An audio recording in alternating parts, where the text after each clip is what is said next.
eu sou a Vanessa Sila e eu estou aqui com o TechFIC hoje, participando. E eu queria falar um pouquinho do TechFIC, né? Primeiro, o TechFIC é um grupo de pesquisa em literatura e também em linguagem digital. E está ligado à graduação e à pós em escrita criativa. E da Escola de Humanidades da PUC-RS, coordenado pelo Bernardo. Então a gente está produzindo agora, vamos chamar de série, mas não é bem uma série, que a gente vai estar explicando para vocês daqui um pouquinho. E hoje a gente vai começar com MAD, depois tem SAD, depois tem BAD, sabe-se lá mais o que vai vir. Então tem um trocadilho óbvio aí, mas eu vou deixar para os participantes explicarem para vocês, que é o MAD. De qualquer forma, eu vou pedir uma rodada de apresentações para vocês conhecerem quem vai estar participando hoje e dizer que eu quero saber tudo que vai estar acontecendo na casa de vocês nessa quarentena, além dos planos fingidos, falseados, estudados ou apresentados em sala de aula. Então vamos lá. Então eu queria a apresentação de cada um de vocês. Quem começa? Acho que eu começo, então. Eu sou o Bernardo, sou professor da... Opa! Eu sou o Bernardo, professor da PUC. Eu coordeno o TechFIC, né, nosso grupo de pesquisa. E a ideia aqui é, como a Vanessa falou, é a gente discutir o impacto da tecnologia na literatura, mas mais amplamente no nosso podcast a ideia é falar sobre humanidades digitais e tudo que tem a ver com pesquisa e tecnologia e qual é o papel das humanidades na ciência hoje.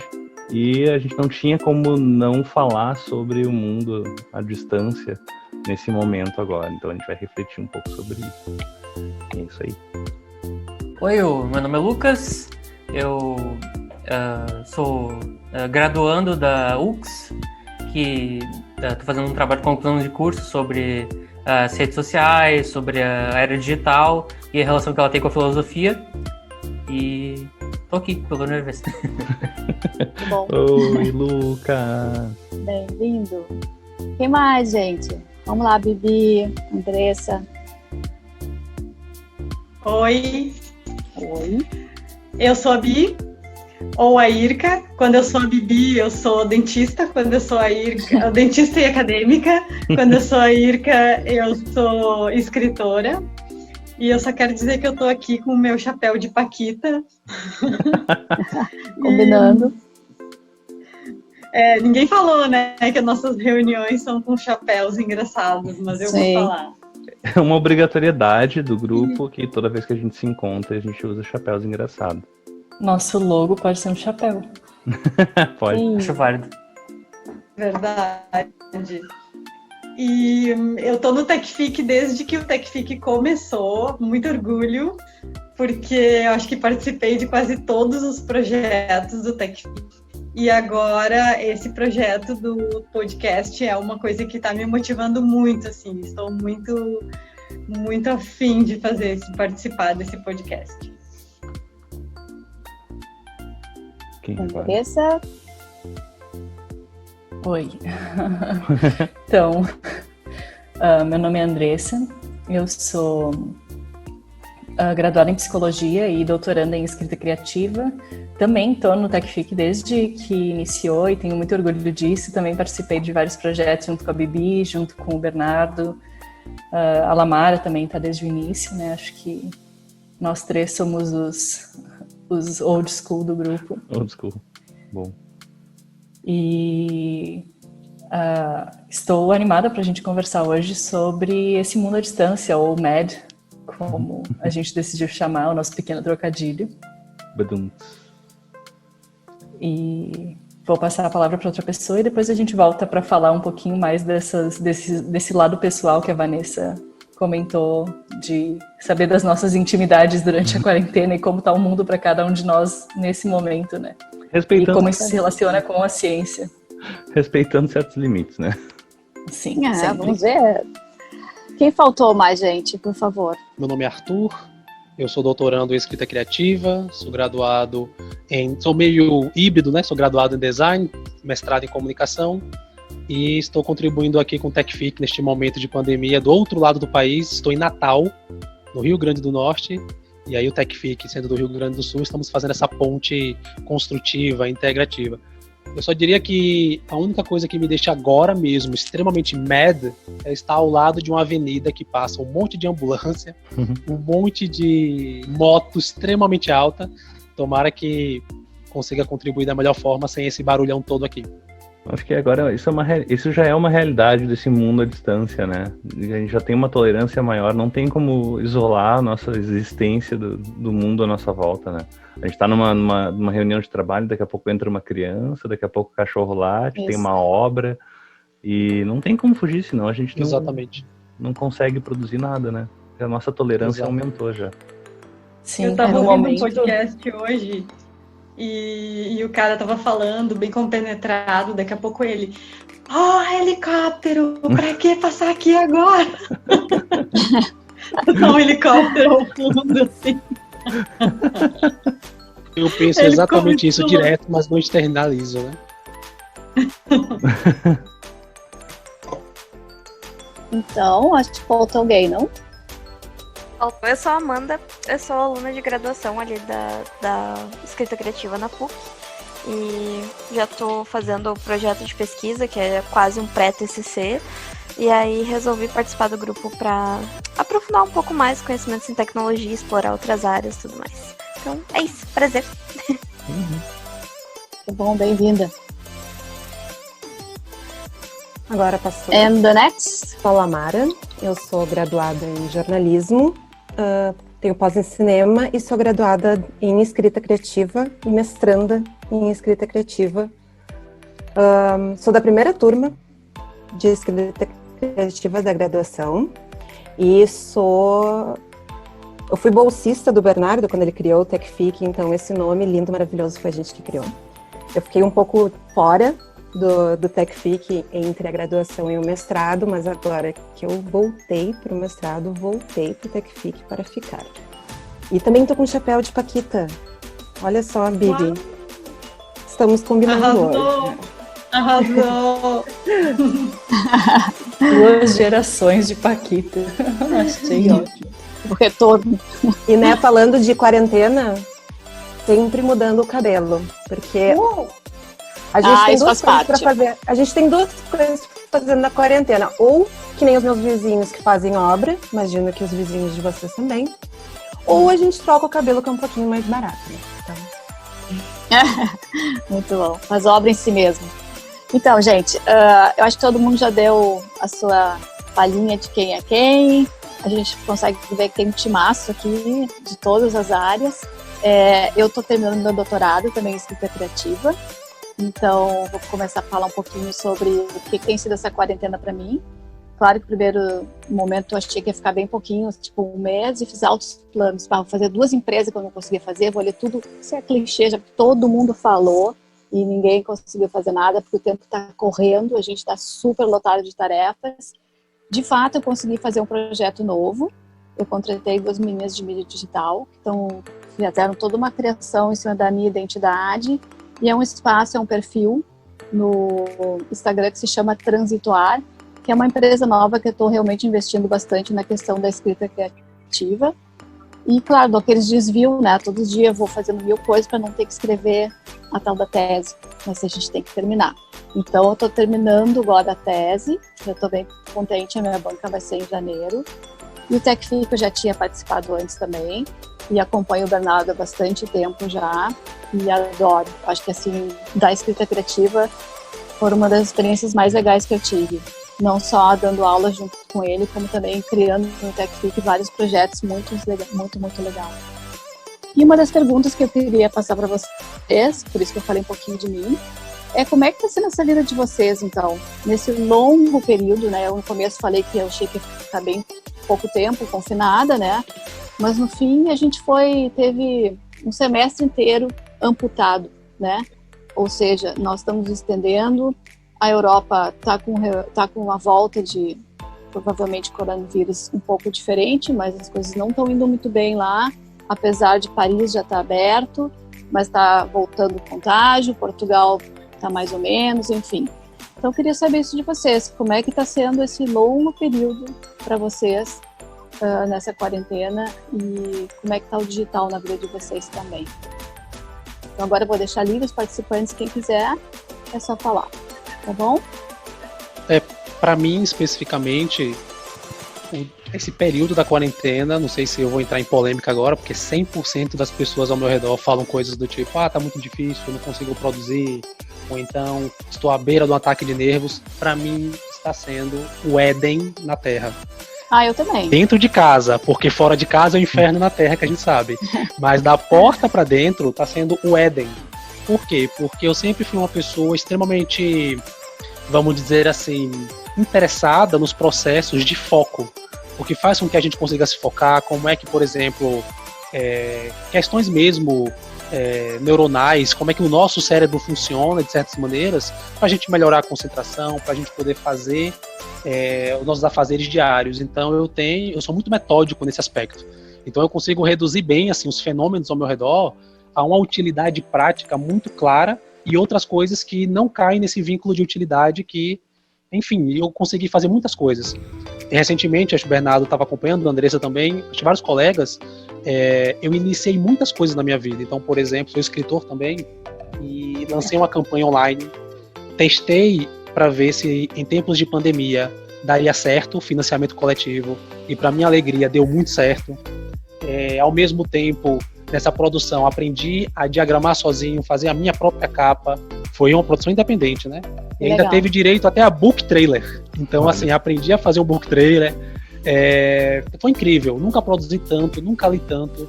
Finalmente cheguei até o 11º livro do Dostoiévski, que eu tô fazendo uma maratona dele. Depois de 1 ano e meio separado da minha esposa, aqui é só os fios carinhosos agora. A gente não tá nessas crises não dos casais, né? Não sei quantos % dos casais na pandemia se separam. Aqui é o contrário. Nossa condição já é ficar separada à distância por causa dos estudos. Então tá sendo uma maravilha. Até o sininho, Bernardo, logo no início da reunião, que eu falei, caramba, parece um home broker da Bolsa de Valores. Até na Bolsa de Valores eu fui me meter como investidor. Como o Oil Age, ou Oilage falou, nosso convidado, ele disse que todo mundo tá meio que como youtuber, né? No meu caso, os meus colegas ao redor, meio que todo mundo saiu da renda fixa para renda variável, sabe? Por causa da questão da inflação mais baixa, taxa Selic mais baixa, enfim. Então, para mim, está sendo um processo de aprendizado sem igual. Até agora mesmo, né? Tô participando de um podcast, nunca participei, então tá sendo maravilhoso.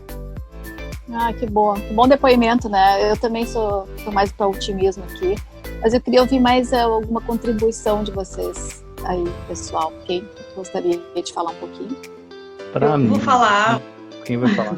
Vai, Bibi. Vai, Bibi. Bibi fala primeiro. Como a minha vida é dividida em duas, né? Eu tenho 2 vidas. A vida prática, que é a vida de dentista, não mudou bastante, mas eu não parei de trabalhar, né? E até tô me sentindo satisfeita, porque eu não me contaminei e eu tinha certeza que eu ia me contaminar muito rápido, né? Porque, imagina, a gente trabalha direto na boca da pessoa, né? E a Covid é uma doença que se espalha pelo ar, se espalha pela respiração, pela boca. Então eu tinha muito medo.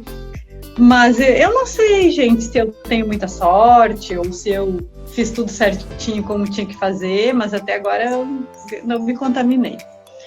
Então eu tô me achando, assim, cuidadosa. E no sentido da vida da Irka, a Irka fica só em casa produzindo. A Irka tá super feliz também, porque eu comecei a escrever um novo livro, eu vou dar uma oficina de terror, vou ministrar uma oficina de terror, eu e a Andressa. Eu tô organizando o encontro do Mulherio das Letras. Olha, eu não paro nunca. Estou escrevendo contos, estou fazendo oficina de leitura, estou participando de 2 ou 3, eu acho, grupos de leitura online. Agora eu vou participar de um congresso online. É tudo online, claro, né? De um congresso online, junto com uma universidade lá da Argentina, que foi até o R. Tavares que me convidou, o escritor. Então, nossa, minha vida está super produtiva. Também não posso reclamar de nada, não. O que mudou bastante, além de tudo isso que eu falei que mudou, é que eu fiquei mais ligada em produções, que é o tema do nosso programa, né? Produções online, assim, por exemplo, eu comecei a assistir muito mais vídeos no YouTube, coisa que eu não tinha o hábito de assistir, mas eu comecei a assistir muitos canais, comecei a seguir muitos canais, comecei a escutar muito podcast, também não tinha o hábito de escutar, então é a maneira que eu uso para me informar hoje em dia, através ou do YouTube ou de podcast. Claro que eu sigo coisas do meu interesse, né? O que são as coisas do meu interesse? São canais de ciência, canais de tecnologia, canais de biologia, as informações de pessoas que pesquisam na área de Covid, especialmente. Também um pouquinho de política, né? Porque a gente está numa fase aí bem estranha, né? Que parece que tudo, não só essa doença se instalou, mas o mundo inteiro parece que está de cabelo em pé, de cabeça para baixo. Então, um pouquinho de política também, um pouquinho de humor.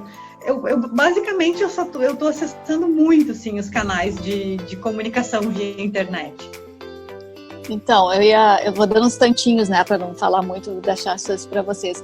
Eu comecei a ver série, coisa que eu nunca conseguia ter tempo. Inclusive, tem uma aluna minha de inglês, que eu dou aula de inglês, que ela me faz ver Gossip Girl, Control Z, que mais que eu vi, Sempre Bruxa, e assim vai indo, e também podcast, e também comecei a ter hábitos que eu não tinha, porque o tempo de deslocamento que eu tinha de, sei lá, pegar uma condução para ir até PUC e voltar, que às vezes eram 40 minutos, me sobram esse tempo. Então, realmente, a gente teve esse processo que já estava previsto, né, dessa invasão digital. Eu acho que com o Covid só acelerou isso, nos botou numa outra rotação, né? Então, agora devolvo de novo a pergunta para mais alguém do grupo. Quem mais está nessa velocidade de consumir o digital, de estar aproveitando para produzir novas coisas, novos livros? Eu fiz 10 lives desde que começou, e ontem foi a última, assim.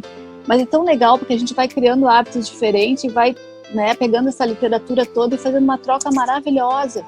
Então eu queria saber do resto do pessoal, quem mais teve essa experiência boa assim, durante a quarentena. Eu vou falar, mas eu vou falar não só das coisas boas.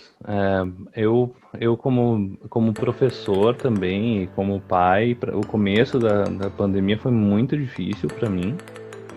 Foi muito complicado mesmo, ali por março, abril, maio, em que a gente não tinha uma perspectiva de quanto tempo essa história toda ia durar.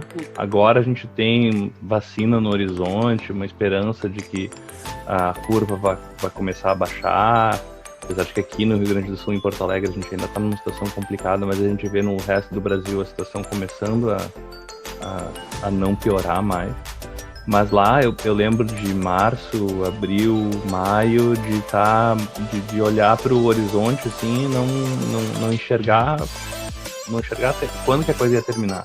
E isso me causava um sofrimento muito grande, uma angústia muito grande, ainda mais porque eu pensava não só em mim, mas pensava nos meus filhos também. E tinha toda essa camada a mais de pensar de o que eles vão deixar de fazer, o que eles vão deixar de viver nesse tempo de quarentena, mas isso era o que me preocupava menos. O que me preocupava mais era a possibilidade de qualquer um de nós, principalmente as crianças, ficarem doentes e ter a versão mais séria da doença e alguém morrer. Então isso me causava uma angústia tremenda. E aí a ponto de eu estabelecer uma rotina de pensar só um dia de cada vez. Um dia de cada vez. E eu chegava no final do dia e pensar comigo mesmo que um dia acabou, a gente tem um dia menos. Eu comecei a manter um diário para poder contar quantos dias tinham passado, para ter alguma forma de evolução de que estamos passando, e um dia a mais era um dia menos. Aí, conforme as coisas foram se estabelecendo, daí também foi muito difícil fazer a transição para as aulas online. Olha que eu tenho muita familiaridade com tecnologia, não tenho nenhum problema em aprender qualquer tipo de ferramenta, estou disposto a experimentar essas coisas novas e sempre gostei de tecnologia. Ajudei muito meus colegas a fazer essa transição. Mas encontrar o ritmo da coisa, uma coisa sem precedentes, assim, como é que eu dou aula online? Era para fazer ao vivo? Aí eu era contra inicialmente só substituir uma coisa pela outra. Não conseguia enxergar uma aula ao vivo que tinha que ficar 2-3 horas ao vivo conversando. Vou ficar o quê? Apresentando o PowerPoint com todo mundo conectado. Aí eu enxergava que, na verdade, era uma oportunidade da gente experimentar outras formas de dar aula, de conteúdo gravado. Aí eu comecei a gravar mais podcasts para as aulas. Eu chamava de podcast, mas era uma aula gravada, assim, né? Mas comecei a fazer uma edição, comecei a colocar uma música de fundo e explicar o que tinha que fazer naquela aula, os conteúdos que tinha que acessar. Né? E aí isso foi um baita aprendizado, comecei a me apaixonar cada vez mais por esse formato de áudio. Me dava uma liberdade, não sei, me sentia muito à vontade fazendo isso. Mas aí depois também tinha que fazer aulas ao vivo, então era muita tentativa e erro, e isso causava uma angústia muito grande também. Porque todos os professores estavam fazendo isso. Tinha gente que fazia só aula ao vivo, todo mundo conversando, fazendo aula expositiva ao vivo. Ou então era só à distância, com material lá online. E esse começo foi muito complicado. Aí depois, eu passei também um tempo... A nossa host caiu. Acho que ela volta daqui a pouco. Mas aí depois, o que aconteceu foi que eu comecei a entrar numa rotina, numa estratégia de trabalho, uma estratégia de lidar com a família. Ó, o cachorro latindo. E também eu tive a sorte, eu acho, que foi que salvou minha sanidade nesse começo, foi a gente ter uma pessoa da família, uma tia, que tinha um sítio perto de Porto Alegre e oferecer esse sítio pra gente. E eu fui com a minha família, a gente passava uma semana, 2, voltava, ficava em Porto Alegre um pouco, ia pra lá, passava uma semana, 2.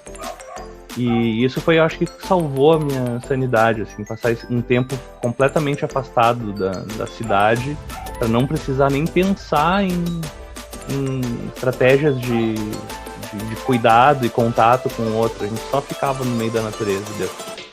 Mas aí esse período acabou e depois eu tive que lidar com a realidade. Aí as coisas começaram a entrar num ritmo. O segundo semestre começou com um momento muito mais saudável, com uma rotina bem estabelecida, com estratégia para planejar as aulas, com um horário todo planejado e muito mais produtivo também.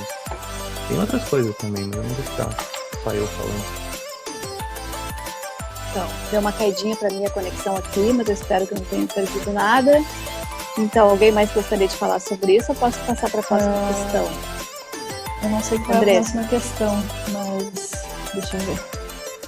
A próxima questão é saber se alguém viveu alguma situação curiosa, tipo festa virtual, quem foi, amigo secreto virtual, live, no caso já mencionei, terapia, será que alguém fez terapia virtual? Eu posso falar academia, disso.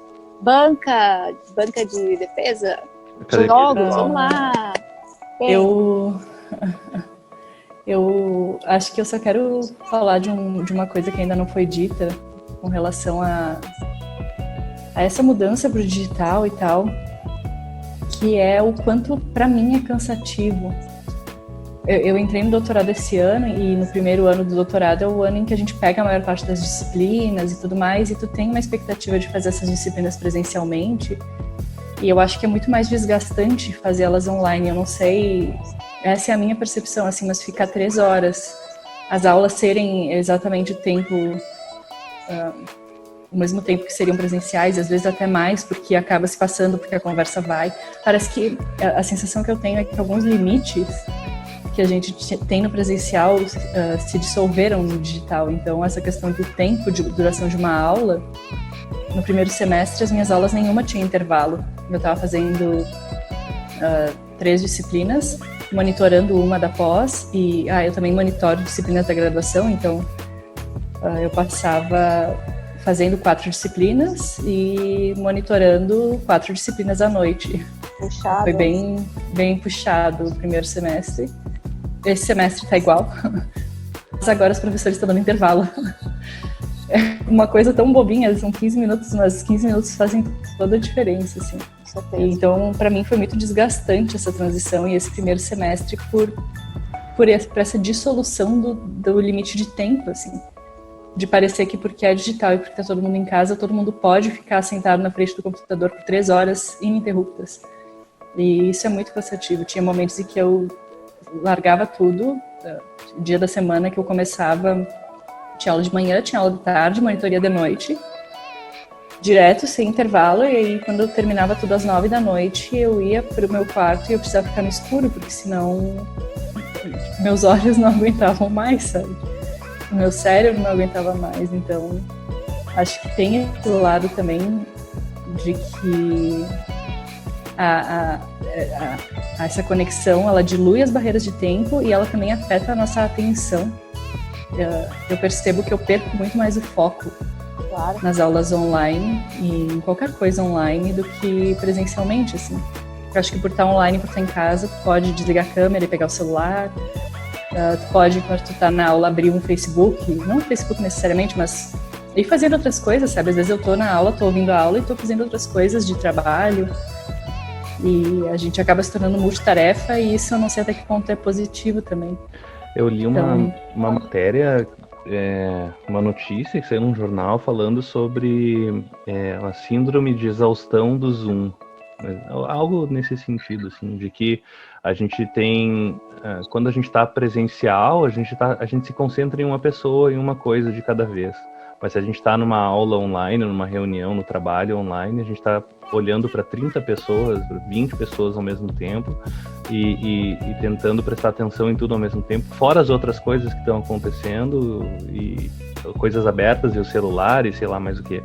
Então isso causa realmente uma exaustão e é engraçado porque eu sinto uma coisa parecida assim também, Andressa. Nos dias que eu tenho mais aula e aí eu tenho assim orientação também, daí tem orientação, aula, depois mais uma aula e aí às vezes eu chego no final do dia eu tô assim fisicamente não só exausto, como se eu tivesse corrido uma maratona, mas dá até um certo enjoo, assim, como se a gente, que é exatamente o que a gente fez, sabe quando passa assim muito tempo vendo televisão, o dia inteiro no sábado, sei lá, vendo televisão, série, o tempo inteiro sai, fica meio fora da realidade, assim, parece que as coisas ficam meio... E aí é uma exaustão mental, assim, muito mais difícil. E essa reclamação é uma reclamação bem recorrente, né? Eu conheço vários professores, não só de pós, como de graduação e até de escola, que está exausto. Que a reclamação é quase de todos, assim. Como é que eu vou dizer? Todo mundo tá cansado porque não tem horário. É bem isso que a Andressa falou. Às vezes, sei lá, o pai do aluno acha que é ok te chamar às 10h30 da noite para tirar uma dúvida, sabe? Que isso até pouco tempo atrás não acontecia, ou pelo menos não acontecia tanto, né? Então é aquela sensação de que tu não desliga nunca, né? Que tu tem que estar sempre pronto, que tudo é urgente, vamos dizer assim. Perdeu-se a noção, né? A noção, o conceito, perdeu-se o conceito do que é urgência. Tudo se torna urgente. Já que a gente debruçou um pouquinho... Desculpa.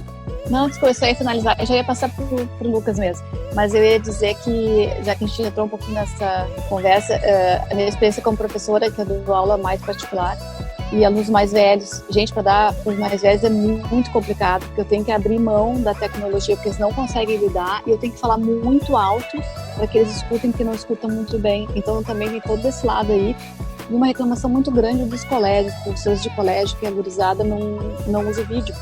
Então a moda entre universitários é realmente ficar bebendo ou fazendo unha, sei lá o quê, enquanto o professor não vê nenhum aluno. Então, a parte do professor é bastante desgastante também, né? Quase um malabarismo que tem que se fazer para manter a atenção. Então, o que o Bernardo estava descrevendo, esse cansaço mental e físico, o dia que eu tenho 6, 7 aulas também, eu estou exausta. Muito mais do que se eu estivesse indo até o local da pessoa.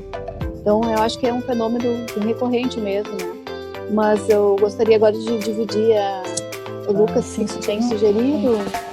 Um parêntese disso do professor, que como monitora da graduação, eu estou acompanhando alguns professores, e uma das professoras que eu acompanho de monitoria, ela tem poucos alunos, são 8, 9 alunos, uma turma é ótimo, a turma, todo mundo liga o vídeo, dá super certo. Aí a outra turma tem 42. E Como é que tu mantém? ninguém liga, tem uma aluna só que deixa a câmera ligada, todos os outros deixam a câmera desligada. Para tentar trabalhar com essa questão de avaliação, se fez grupos para apresentar seminários, e aí teoricamente todo mundo deveria estar num grupo, mas tem alguns alunos que não estão, e aí tu chama por eles com a câmera ligada, eles não respondem, com a câmera ligada, enfim, durante a aula, ao vivo, tu chama, eles não respondem, tu manda privado no chat, eles não respondem, tu manda mensagem pelo Moodle, eles não respondem, tu manda e-mail acadêmico, eles não respondem. E aí tu fica preocupada, eu pelo menos fico super preocupada com esses alunos, porque como é que eles vão ser avaliados? E aí, enfim... São níveis diferentes, né, de interação na graduação, na pós e no colégio. E também tem toda a questão, assim, de situações diferentes de cada um. Tem gente que tem conexão à internet, tem gente que não tem gente que tem computador, tem gente que não tem gente que não quer abrir a câmera porque tem, sei lá, o ambiente não é propício, não quer mostrar a sua casa, ou o lugar onde tá com toda a família junto, é muito barulho, não pode, mas participa de outra maneira. E tem gente que só liga e não participa. E então a gente tem as crianças que têm déficit de atenção também, né? Também. Acabei de vocês contando isso, acabei de lembrar do caso do meu sobrinho. Meu sobrinho tem 11 anos e ele faz exatamente isso que a Andressa falou. Ele não interage na aula, ele não liga a câmera, o professor chama, ele não responde, porque ele primeiro que ele tem déficit de atenção, segundo que ele tá sofrendo muito nessa época. A gente tem que ficar do lado dele para ele fazer as tarefas e para ele ter responsabilidade e tal. Então tem que ver esse lado também das crianças, né? Uma coisa que é importante a gente ressaltar, né, nessa questão desse mundo à distância, é como essa pandemia é difícil para as pessoas neurodivergentes, né? As pessoas que sofrem com ansiedade, sabe, com déficit de atenção também, que é muito complicado, porque eu mesmo, essa pandemia, minha concentração diminuiu, hoje não era boa, diminuiu, acho que uns 90%, entendeu? Né, então, é importante a gente tocar nesse assunto, né? É verdade. Não sei se o Lucas queria dar alguma contribuída sobre isso, tem alguma experiência para dividir com a gente? Eu ia comentar antes que a gente falou sobre usar as redes sociais, né, durante a aula, né? E isso é bastante efeito da fragmentação da atenção que a gente está tendo nos últimos 10 anos com as redes sociais, né? E que a gente está acostumado a estar fazendo 10 mil coisas ao mesmo tempo agora, né? E o mundo estava andando muito rápido, né? E agora a gente teve essa parada brusca, onde a gente não tem mais como fazer essas 10 mil coisas ao mesmo tempo, né? Agora tá todo mundo dentro de casa, né? E daí, o que a gente faz? Durante a aula, a gente quer fazer outras coisas, a gente quer olhar as redes sociais, a gente quer falar com os amigos, e tudo isso surge no meio dessa situação, né? E as aulas, né? Que nem falou, que é uma aula de 3 aulas sem intervalo, né? Aula de 3 horas sem intervalo. Sem condições, né? A gente não tem... a gente já tá com a atenção fragmentada, a gente já tá numa situação mais tensa por causa da pandemia. E daí vem o professor e não tenta se adaptar a isso e quer dar aula como se fosse uma aula presencial, e uma aula presencial sem intervalo ainda, que até na presencial tem aquele intervalinho, né, de 15 minutos para comer um sanduíche. Eu acho que é necessário. Alguém mais tem alguma contribuição sobre esse lado trevoso aí? Eu tenho. Amanda queria falar. Eu tenho também. Eu não sei, pra mim, assim, tá sendo, no geral, muito bom. O primeiro semestre foi muito bizarro, porque demorou pra acostumar e os profs também estavam tendo dificuldades pra se adaptar. Então, confesso que eu fui fazer os trabalhos, eu acho, faltando um mês pra acabar o semestre. E eu acho que isso foi uma coisa meio geral, assim, tava todo mundo meio desesperado, porque os professores, muitos deles acabaram substituindo o que eles passariam pra gente em aula com textos pra gente ler. E aí o tempo de leitura é muito diferente, especialmente se é um conteúdo que tu não domina, né? Se não é literatura, digamos, que tu tá acostumado a ler, acaba às vezes tomando mais tempo para te ler e prestar atenção naquilo do que numa aula falando. Quando eles começaram a usar o Zoom foi uma maravilha. Acho que o Zoom foi a melhor coisa da pandemia, assim. E já o segundo semestre foi bem mais tranquilo. Nessas questões de crise de ansiedade também do primeiro semestre foi bem complicado lidar, porque todo mundo tava dizendo, agora eu vou ter tempo pra fazer isso, vou ter tempo pra não sei o quê, muita gente querendo ler, não sei o quê. E eu ficava desesperada, como assim? Então, onde é que essas pessoas estão tendo tempo? E eu não dou aula, eu só faço o curso da graduação, acabo fazendo todas as cadeiras do semestre, mas eu trabalho numa agência de publicidade, trabalho como redatora, e junto com essa questão da migração das aulas para o online, na agência foi uma loucura, porque todos os clientes do nada, todas as empresas do nada se deram conta da importância do digital, e aí foi aquela avalanche. Então, para mim, por exemplo, até agora, eu ainda não consegui retomar a minha produção de escrita criativa, de escrever contos. Até a gente tem tarefas na graduação para fazer, tem que escrever uma fanfic para a cadeira do Bernardo, eu ainda não faço nem ideia do que eu vou fazer. Olha aí. Porque essa pressão de escrever, assim, eu quero consumir conteúdo para ter material para escrever, mas sinto a pressão que eu não tenho tempo para fazer isso, apesar de que eu tô 100% do tempo em casa. E sempre tem um monte de coisa. O lado bom, eu acho, da pandemia foi perceber mais a minha casa. E aí ver que a casa onde eu morava não era tão boa antes. E fui buscar soluções, então eu consegui me mudar, o que foi uma coisa muito legal. A gente conseguiu adotar um cachorrinho, que foi outra coisa maravilhosa. Que, tipo, tava completamente fora de cogitação antes. E conviver mais com as pessoas que estão em casa mesmo, sabe? Apesar, eu sou casada e moro só eu e meu marido. E apesar de ele estar trabalhando fora, como a gente não tem mais aqueles trajetos e coisa e tal, muitas vezes eu coloco a aula pra tocar sem ligar a câmera, mas eu tô tomando café com meu esposo. E por mais que a gente não esteja conversando, essa companhia é uma coisa que a gente não tinha antes e que eu achei muito boa agora. Até vocês falaram de, não consegue se concentrar, faz um monte de coisa durante a aula, né? Pra mim foi totalmente o contrário a experiência. Eu consigo me concentrar muito mais com a aula online, síncrona, porque enquanto o professor tá ali apresentando as coisas, eu tô com o Moodle aberto, com o material que o professor tá mostrando, fazendo as coisas junto ali do que ele tá falando, e pra mim isso faz com que consiga fixar melhor, sabe? Ou até, não tem que me preocupar com que horas o professor tá terminando a aula, porque senão eu vou perder o ônibus, aí eu tenho que esperar mais meia hora até eu vir próximo, lá na Ipiranga, de noite e tal. E essas preocupações, às vezes, desconcentram mais da aula do que tu tá em casa, que às vezes tu tá cansado, tu pode deitar, assistir a aula deitado, daí não liga a câmera, mas tu tá ali prestando atenção, ouvindo e tal. Pra mim, esse ponto, assim, tá sendo maravilhoso, esse negócio do mundo digital. Poder fazer tudo no conforto de casa, dar uma relaxada, dar uma respirada, olhar pra janela de vez em quando. Não tá me preocupando em ficar parada de ônibus, em ser assaltada, em cuidar com um carro maluco pra não me atropelar quando estiver atravessando a rua. Que eram coisas que eram muito presentes antes e que agora eu sinceramente não sinto falta nenhuma. Agora, eu sinto muita falta daqueles momentos, por exemplo, antes da aula, quando a gente se encontrava com os colegas e podia debater sobre as tarefas. Sabe? Perguntar pros colegas, como é que tá a tua escrita pra essa cadeira e trocar essas ideias. Isso eu acho que faz muita falta. É a primeira coisa que eu vou fazer com certeza quando voltar.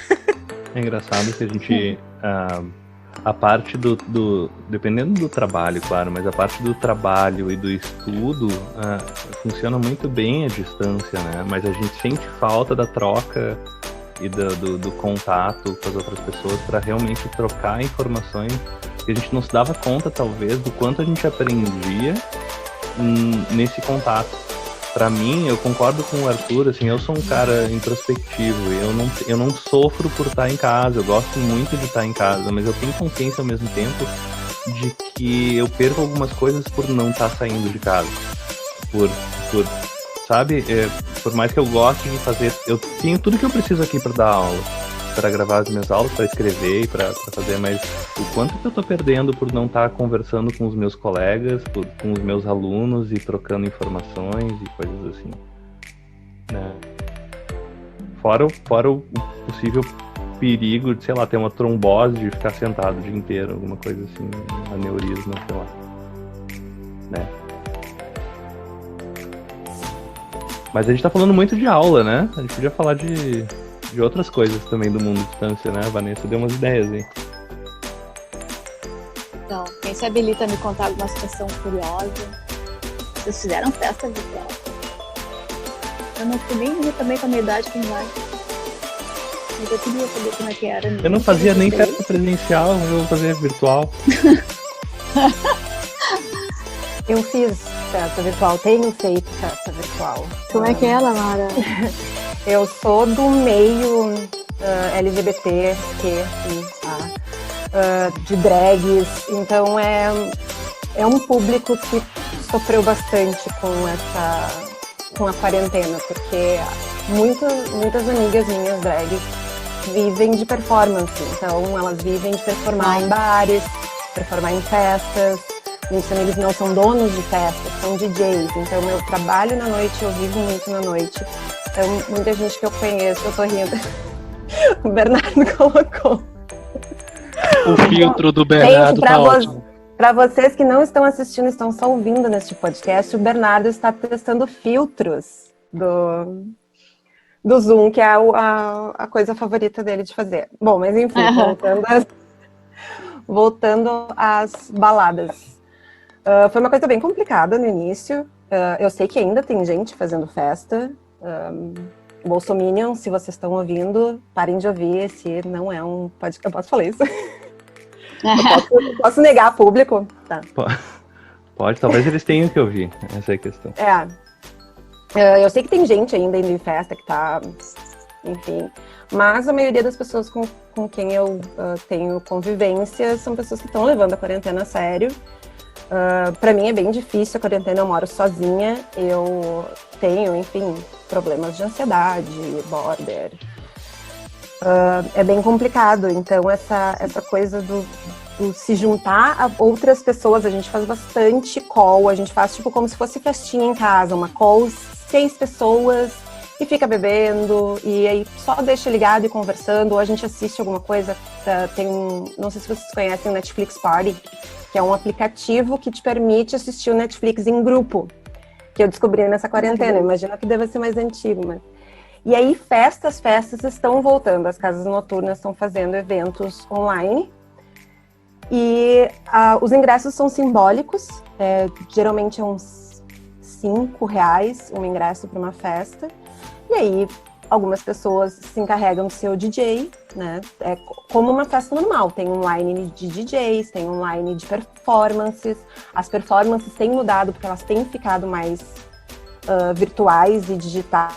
Né? As drags estão usando o que elas perdem naquela presença de palco que tu precisa de uma plateia física, elas estão ganhando com recursos digitais que elas podem colocar dentro da performance. Então tá começando a ficar uma coisa bem interessante, meio Black Mirror. Uhum. E os convidados ficam ali, todo mundo decora a casa, todo mundo coloca a luzinha, como se a sua própria casa fosse um nightclub. E assim a festa rola, e tem rolado várias festas, tá funcionando, o pessoal vai. E, né, eu odeio o termo novo normal, não é o novo normal, mas é uma nova tendência, digamos assim. E tem um horário mais festivo, assim? Tem. Normalmente as festas começavam 11 horas, o pessoal começa a chegar, né, uma coisa do brasileiro, né? De chegar à tarde na festa, só sair da festa quando já tiver... Mas 11 horas é a hora de tomar chá? Pois é. Agora, com a quarentena, ninguém aguenta esperar por uma festa até as 11. A galera já tá dormindo. Então, as festas têm começado mais cedo. 9, 10 horas também terminam mais cedo. Lá pelas 4 da manhã no máximo. Porque mais que isso, a pessoa não aguenta. Porque, né? Por mais que esteja bebendo, esteja interagindo com as pessoas, tu tá na tua casa. Então, se tu tá na balada e tu cansou... Bom, tu ainda tem que pegar um Uber pra casa, né? Tem toda uma função.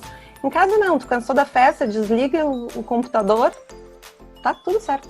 Tchau. Aqui que é bizarro que, tipo, no ano passado, quando eu tava pensando sobre aula online, vida online, eu tava conversando com a minha mulher e aí eu tava falando pra ela, assim, eu me arrependo de não ter escrito isso e publicado no Twitter, sei lá. Mas eu disse assim, no futuro... Todo mundo vai ter tipo um quarto para fazer as aulas online, um lugar na casa dedicado a trabalhar e fazer aulas online com uma decoração própria, com equipamento próprio, justamente para ter esse aspecto online já preparado, que vai ter, todo mundo vai fazer isso, assim. Mas eu tava, tipo, viajando na previsão do futuro na minha cabeça, assim, e quem diria que tudo ia encaminhar para exatamente isso, né? Eu mudei totalmente a decoração do meu quarto, os móveis de lugar, o posicionamento dos móveis do quarto das crianças, da sala, para que a internet pegue melhor, para que eu tenha a luz certa para gravar vídeo, para que o fundo fique um pouco mais interessante para aparecer, né, essas coisas todas, assim, que a gente se adapta, né? Mas eu não acho que tem um... Isso é uma coisa que eu queria falar lá desde o começo, que a gente começou a conversar. Eu não acredito num novo normal, e eu não acredito nessa... eu acho que é uma coisa ruim a gente pensar assim que o ano foi cancelado, que o primeiro semestre foi cancelado, que 2020 foi cancelado, e tudo vai voltar a acontecer quando a pandemia acabar. As coisas continuam acontecendo, a nossa vida continua andando, só que de uma maneira completamente diferente do que a gente esperava, né? A gente se adapta, a gente cria novas coisas, mas não, a gente não, eu acho que não é uma atitude mental saudável a gente pensar assim, eu vou voltar a viver depois que acabar a pandemia. Verdade. Mas eu não aguentaria uma festa até as 4 da manhã. O Bernardo é o homem de 36, 37 mais velho do mundo. Eu nasci com 50 anos. Eu queria aproveitar a oportunidade do um convidado. Queria que ele falasse um pouquinho, se fosse possível, sobre a questão do que ele está trabalhando especificamente, ou os autores que ele está trabalhando especificamente no tema, né? Eu estava esperando todo mundo dar esse panorama, porque a minha pergunta já está sendo meio que, vamos dizer, direcionada, que eu estou louco para ouvir a palavra Heidegger, mas eu não sei se você está trabalhando com ele. Como é que está sendo os autores que você trabalha no tema de tecnologia? Então, eu cito Heidegger no trabalho e é justamente para dizer que ele estava errado. Sim. Que ele cita em um dos textos dele que a cibernética é o fim da filosofia.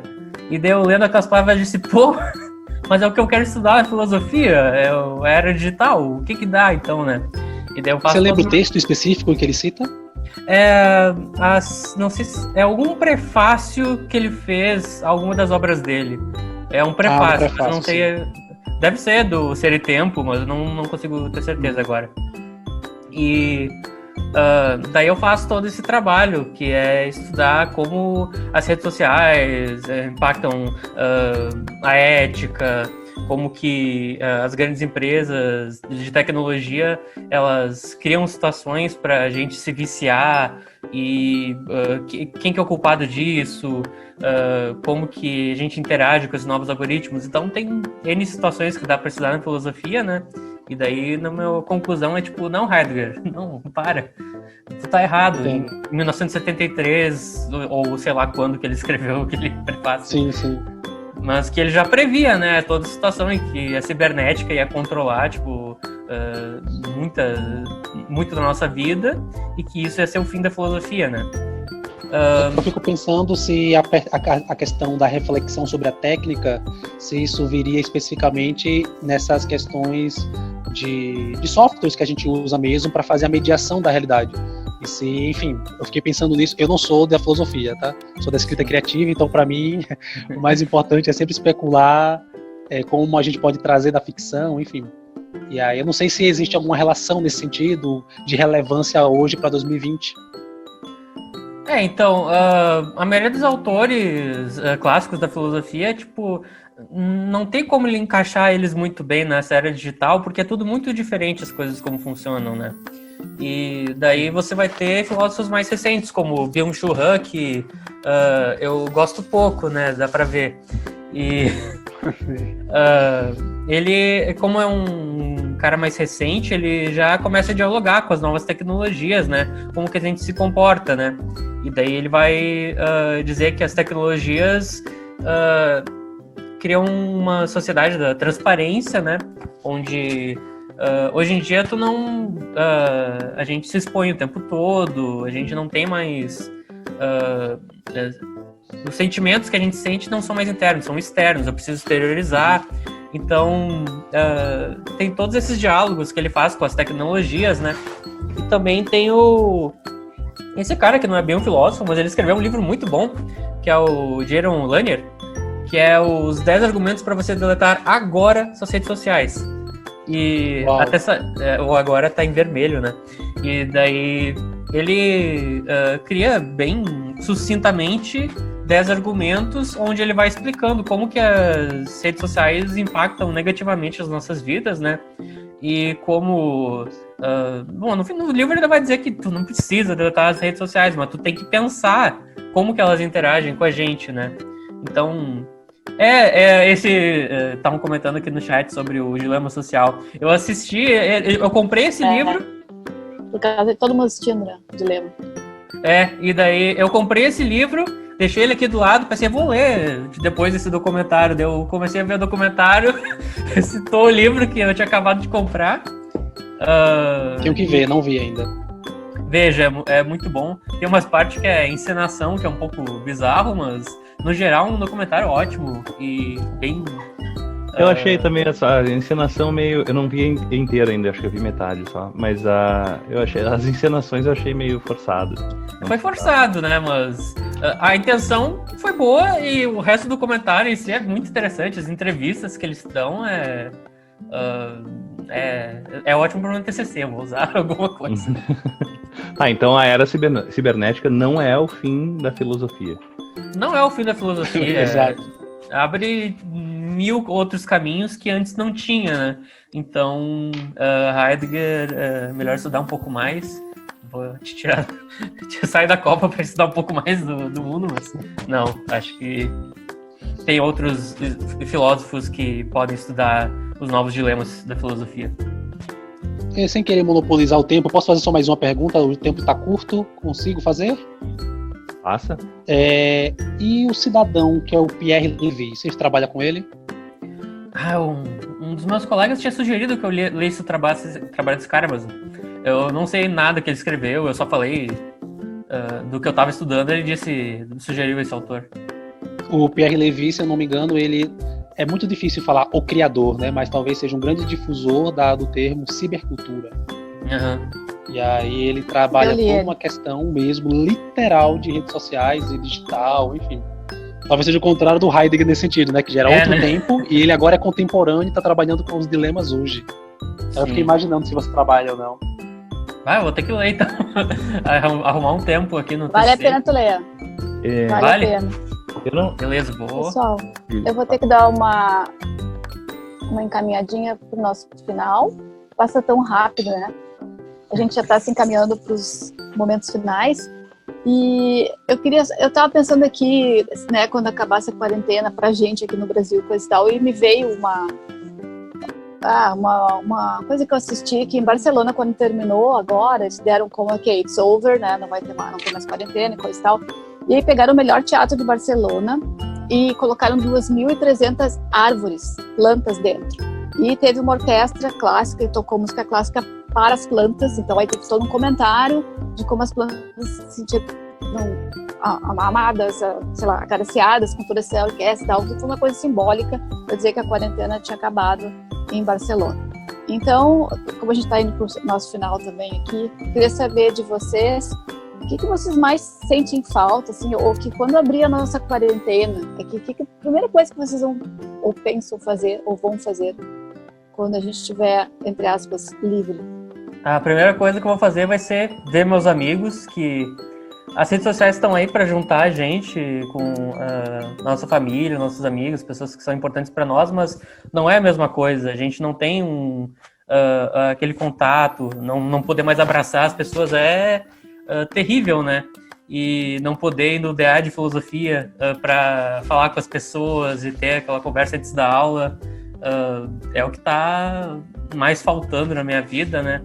E a primeira coisa que vai ser rever o pessoal. Tomar uma cerveja com os amigos, a primeira coisa que eu vou fazer é ir numa festa presencial, ficar até o sol nascer e beijar todos os meus amigos na boca. É isso que eu vou fazer. Justo. com sorte, a minha festa de casamento que foi cancelada, que era esse ano, e a gente adiou pro ano que vem. Então eu espero realmente, porque daí eu vou poder ver todos os meus tios, todos os meus primos, todos os meus amigos num lugar só. Então, vamos torcer pra acabar logo isso. Aí sim, eu vou fazer que nem a Lamara, eu vou dançar até o sol nascer também. Eu também. Sair, ver meus amigos. Botar todo mundo no mesmo lugar. Gente, vocês já pensaram que o fim da quarentena vai ser tipo um carnaval vezes 20? Que todo mundo vem na rua, mas todo mundo vai se enlouquecer muito. Já pensou o carnaval Eu acho que eu vou de sair de uma 2021? festa e entrar noutra. Nossa, todo mundo se querendo. Entrando numa festa e na outra. Se tudo der certo, o carnaval de 2021 vai coincidir com o momento em que vai estar todo mundo tomando vacina. E... Jesus. Realmente. vamos ver. E a gente vai quarentena pra aumentar a tolerância ao álcool. Eu espero que o fim da quarentena se dê no verão, porque eu também quero sentar num bar e tomar uma cerveja com vários quero amigos. ver o pôr do sol. Viajar. O que é, Nayara? Eu quero ver o pôr do sol. Ver o pôr do sol. Mas ver o pôr do sol dá pra ver agora. Mas ver o pôr do Não, sol... não É daqui. igual aqui no gasômetro. Não é igual o gasômetro. Na orla, cheio de gente. Sim, adoro. As saudades da aglomeração, hein? Ai. Porque eu não tenho muita saudade de aglomeração de muita gente, porque muita gente junta me deixa nervoso. Mas assim, um rolezinho, assim, com os mais chegados. Eu penso nisso agora, bem isso, assim, de sentar numa mesa de bar com os amigos, tomando uma cerveja e falando besteira. Só. Não preciso de mais nada. Mas eu vou dizer para vocês que eu não sei se a gente vai se livrar dessa, sei lá, dessa reserva que a gente criou agora de se aproximar das pessoas, Eu fazia muito tempo. Bom, acho que desde que iniciou a pandemia eu não entrava num shopping. E eu tive que ir no Iguatemi hoje. Eu tive que passar lá hoje para pegar uma coisa que eu só conseguia comprar lá. E, gente, a primeira coisa que eu pensei foi assim, ó. Se eu tivesse visto essa cena dessas pessoas todas mascaradas e todas, assim, ariscas, assim, umas das outras. Se eu tivesse imaginado um ano, eu nunca ia imaginar, ninguém nunca ia imaginar, todo mundo ia pensar, nossa, isso é uma ficção, de que mente saiu isso, sabe? Então, o que a gente está vivendo hoje é muito fora do que qualquer pessoa poderia imaginar, assim, sabe? E foi muito rápido, né? Então, eu não sei se a gente vai perder essa nossa reserva social, assim, tão fácil. Eu acho que não. Eu acho que vai demorar um pouquinho. Eu acho que depende da região. Por exemplo, eu não sei como é que tá no Rio Grande do Sul, mas aqui no Rio Grande do Norte, e aí, de novo, né, mais uma vez a polêmica, graças a Deus, muitas pessoas não respeitaram a quarentena. Por que graças a Deus? Porque o Rio Grande do Norte está sendo um dos principais estados que está muito rápido, todo mundo saindo da quarentena. Porque a gente passou por aquela fase, né? Porque se você respeita 100%, fica aquele problema de, eita, será que vem uma segunda onda? Aqui no Rio Grande do Norte, assim, a gente ficou até no início, eu, minha esposa, a gente ficou um tanto revoltado, porque a gente usava máscara e era assim, a quantidade de gente que não praticava distância social foi imensa, assim, e até agora, né? E eu fico pensando, caramba, que coisa horrorosa, conscientização e tal, mas como vantagem, já tá aparecendo os números, é que não haverá uma segunda onda. Porque é como se a primeira onda veio, abalou todo mundo, os mais frágeis infelizmente pereceram, aqueles que pegaram conseguiram se recuperar e é isso. Então assim, eu acho que se tem uma coisa que o Rio Grande do Norte tá fazendo, é rezando pra, pelo amor de Deus, vamos acabar a quarentena pra ir pra festa mesmo, pra poder todo mundo pular carnaval, porque assim, reserva nenhuma. E isso me deixava muito assustado no início.